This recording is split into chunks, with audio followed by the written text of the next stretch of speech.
Assalamualaikum warahmatullahi wabarakatuh. Salam sejahtera bagi kita semua. Baiklah, dalam video kali ini kami dari mahasiswa Program Studi Ilmu Pemerintahan Fakultas Ilmu Sosial dan Ilmu Politik Universitas Medan Area akan mempresentasikan artikel jurnal kami yang berjudul Dinamika Kebijakan Pemerintah Terhadap Penanganan Pandemi COVID-19 dalam Perspektif Keadilan Hukum tahun 2020-2021, yang mana video ini merupakan pemenuhan tugas dari mata kuliah Hukum Tata Negara dosen pengampu Adi Saputra MH. Langsung saja masuklah kita pada pembahasan.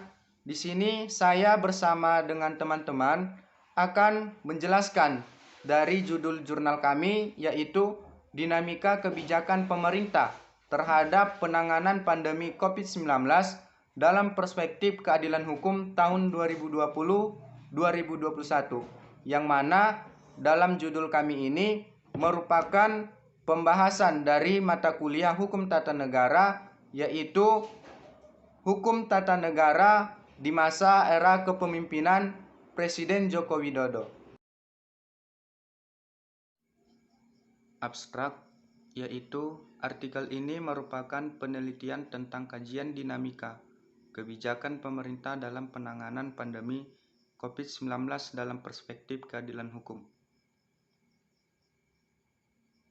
WHO menilai risiko terjadinya penularan COVID-19 pada tingkat global sudah masuk dalam kategori tinggi sehingga memerlukan respon internasional yang terkoordinasi dan upaya antisipasi dari seluruh negara.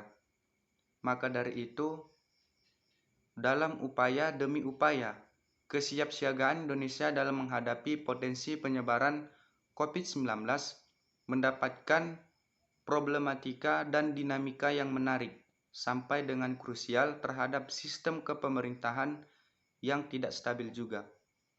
Maka dari itu, diperlukan kebijakan yang optimal seperti kerjasama lintas sektor, baik dengan kementerian atau lembaga terkait maupun pemerintah daerah. Dewan Perwakilan Rakyat Republik Indonesia atau DPR, khususnya Komisi 9, berperan penting melakukan pengawasan kesiapsiagaan pemerintah dalam menghadapi COVID-19 sesuai dengan Undang-Undang Nomor 6 Tahun 2018 tentang kekarantinaan kesehatan, dan di samping itu, jaminan kesehatan masyarakat yang telah termanifestasikan dalam Konstitusi Negara Republik Indonesia, maka masyarakat Indonesia mestinya telah memiliki hak yang sama di mata hukum untuk tujuan mensejahterakan rakyat. Selanjutnya yaitu metode penelitian. Dalam penulisan artikel ini, kami menggunakan metode teknik data, yaitu sumber data, pengumpulan data, dan analisis data, dan metode kualitatif dengan pendekatan studi kasus. Sumber data terdiri dari undang-undang yang berasal dari kebijakan pemerintah mengenai penanggulangan COVID-19 dan statistik dari Kementerian Kesehatan Republik Indonesia, teori keadilan hukum, beserta update berita di berbagai sumber tentang perkembangan dan problematika pandemi COVID-19. Data yang terhimpun kemudian kami analisis secara deskriptif kualitatif, prosesnya mulai dari awal hingga akhir untuk menjawab tujuan penulisan, yaitu dengan cara menarasikan data yang telah dianalisis untuk menjawab tujuan penelitian. Baiklah, selanjutnya yaitu hasil dan pembahasan. 1. Kebijakan pemerintahan. Yang kedua yaitu kebijakan pemerintah dalam penanganan pandemi COVID-19, yang dalam hal ini akan dijelaskan oleh Saudari Emaya Sinta. Dikemukakan oleh para ahli, seperti McRae dan Will. Mereka mendefinisikan kebijakan pemerintah itu terjadi dan terdiri dari berbagai kebijakan yang terangkai dalam dan pilihan pemerintah dan berdampak terhadap banyak orang. Yang kedua ada David Easton. Defisit pemerintah itu terjadi dan terdiri dari berbagai kebijakan yang terangkai dalam dan pilihan pemerintah dan berdampak terhadap banyak orang. Yang kedua ada deficit system. Deficit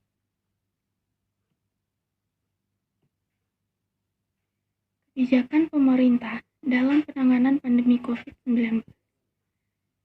Setelah corona menjadi wabah pandemi pada awal bulan Maret 2020 sampai sekarang, pemerintah membuat berbagai macam kebijakan untuk menghadapi serta mengatasi pandemi COVID-19 seperti kebijakan stay at home, social distancing, physical distancing, menggunakan masker, menjaga kebersihan, bekerja dan belajar dari rumah, tidak mengumpulkan banyak orang.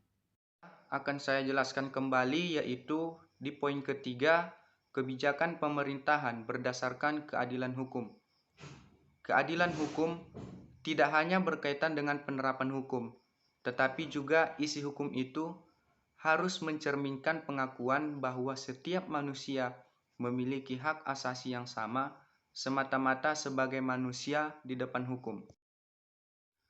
Dengan merujuk pada kasus-kasus pelaksanaan keadilan hukum terhadap kebijakan pemerintahan dengan objek masyarakat Indonesia yang tidak sesuai pada proporsinya, dengan arti kata menyimpang dan menimbulkan kerugian, kekecewaan, serta pesimisme, dengan merujuk pada kebijakan pemerintahan dalam penanggulangan COVID-19, banyak menimbulkan hal-hal tersebut, sehingga dapat disimpulkan bahwa kebijakan masih jauh pada kata keadilan sosial atau keadilan hukum. Seperti halnya jaminan kesehatan terhadap masyarakat telah termanifestakan dalam konstitusi negara Indonesia, maka masyarakat Indonesia sudah mestinya dapat memiliki hak yang sama di mata hukum untuk tujuan mensejahterakan rakyat.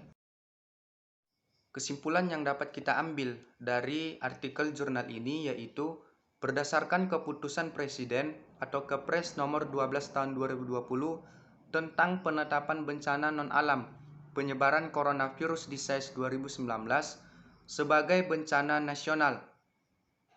Dalam hal ini, pemerintah selaku leader and decision maker harus menyiapkan skema kebijakan perlindungan sosial atau social protection. Tidak hanya untuk para golongan pemerlu pelayanan kesejahteraan sosial atau PPKS seperti buruh bangunan, buruh pabrik, buruh tani, nelayan, ojek, pedagang, karyawan, pekerja kontrak, petani, peternak, sopir atau wira swasta, tetapi juga semua golongan harus mendapatkan hal itu. Sejauh pemerintah dapat menyiapkan skema kebijakan yang baik untuk mencegah dan mengatasi dampak yang ditimbulkan oleh virus corona kepada masyarakat, maka sejauh itu pula pemerintah dianggap berhasil menjalankan fungsinya sebagai pemerintahan yang baik atau good government dan tata kepemerintahan yang baik atau good governance di era pandemi COVID-19. Kemudian, kebijakan-kebijakan yang dikeluarkan harus berdasarkan keadilan di mata hukum, berdasarkan keadilan sosial demi mewujudkan kesejahteraan masyarakat. Demikian presentasi yang dapat kami sampaikan. Kurang lebihnya kami mohon maaf. Dalam penulisan artikel ini, kami mengakui bahwasanya masih terdapat kekurangan-kekurangan dalam penulisan ini. Dan kami berharap kepada teman-teman semuanya untuk memberikan masukan atau kritik saran demi terciptanya penyempurnaan penulisan artikel ini dan di masa yang akan datang. Terima kasih. Assalamualaikum warahmatullahi wabarakatuh. Salam sejahtera bagi kita semua.